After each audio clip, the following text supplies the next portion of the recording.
City India news, महाराष्ट्रातील लोकप्रिय news channel.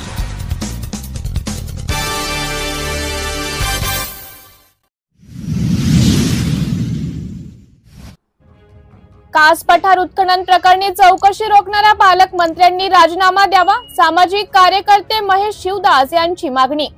City India news साठी प्रतिनिधी प्रतीक कदम, सातारा। मी महेश शिवदास, सामाजिक कार्यकर्ता, माहिती अधिकार कार्यकर्ता आणि दलित पीडित।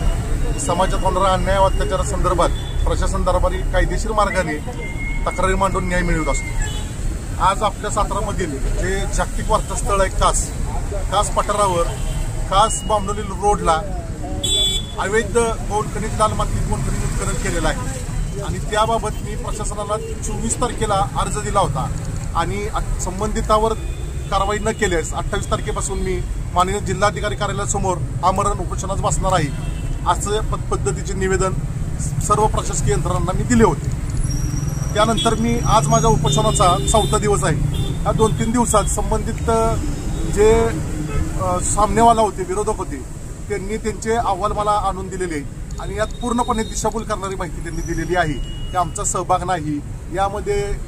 आपले पंचायत समिती मेढा, प्रांत वाई, तहसीलदार मेढा आणि आपले सार्वजनिक बांधकाम विभागाचे सहाय्यक अधीक्षक या लोकांनी संगनमताने सदरचा काम कसं दडपून ठेवता येईल, लाल मातीच्या गौण खनिजाचा जो अपव्यय झालेला आहे ते कसं लपवून ठेवता येईल या हेतून खोटी कागदपत्र तयार केलेली आहे। आणि याचबरोबर माझे आणखीन एक 4 विषय भ्रष्टाचारासंदर्भात त्यांच्यासुद्धा तक्रारी मी दिलेल्या आहेत, तेही विषय मी घेऊन आज उपोषणात बसलेलो आहे। या संबंधात माननीय जिल्हाधिकारी यांची मी काल भेट घेतली व त्यांना सांगितलं की सर्व उच्च अधिकारी आहेत आणि संबंधित सर्व मी पुरावे दिलेले आहेत आणि या बाबतीमध्ये त्यांनी संबंधित RDC निवासी उपजिल्हाधिकारी नागेश पाटील यांना संबंधित वरिष्ठ अधिकाऱ्यांना तत्काळ पत्र काढून उपोषणकर्त्यांच्या जीविताबाबत आणि संबंधित तक्रारीबाबत चौकशी कळवण्याचे आदेश दिले होते। त्यासाठी मी नागेश पाटील यांना भेटलो, त्यांना सर्व साहेबांनी सांगितलेलं बोललो, तर या अधिकाऱ्यानं स्पष्टच मला सांगितलं की संबंधित पालकमंत्री, उत्खनन मंत्री शंभूराज देसाई साहेब यांनी सांगितलेलं आहे की कुठल्याही उच्च अधिकाऱ्यावर माझ्या परवानगीशिवाय कारवाई करायची नाही, त्या तक्रारीत कितीही तथ्य असू द्यात। याचा अर्थ आमच्यासारखे सामाजिक कार्यकर्ते, सामान्य नागरिक ज्या आशेने जिल्हाधिकारी कार्यालयात जिल्हाधिकाऱ्यांकडनं न्याय मिळावा या हेतून येतात, त्या आशेला कुठंतरी हरताळ लागलेला आहे। अशा पालकमंत्र्यानं स्वतःच्या नैतिकतेवर राजीनामा द्या अशी मी मागणी करत आहे, कारण आज 15 ऑगस्ट जवळ येत आहे। आज जिल्ह्यातले कितीतरी लोक आपल्या तक्रारींचा ज्यांचा निपटारा झालेला नाही ती लोक न्याय मिळवण्याच्या आशेने इथे येऊन उपोषणाला बसतात, परंतु ही गोपनीय माहिती बाहेर लीक झाल्यानं कुठल्याही पद्धतीचा न्याय मिळणार नाही ही शक्यता दुसर झालेली आहे।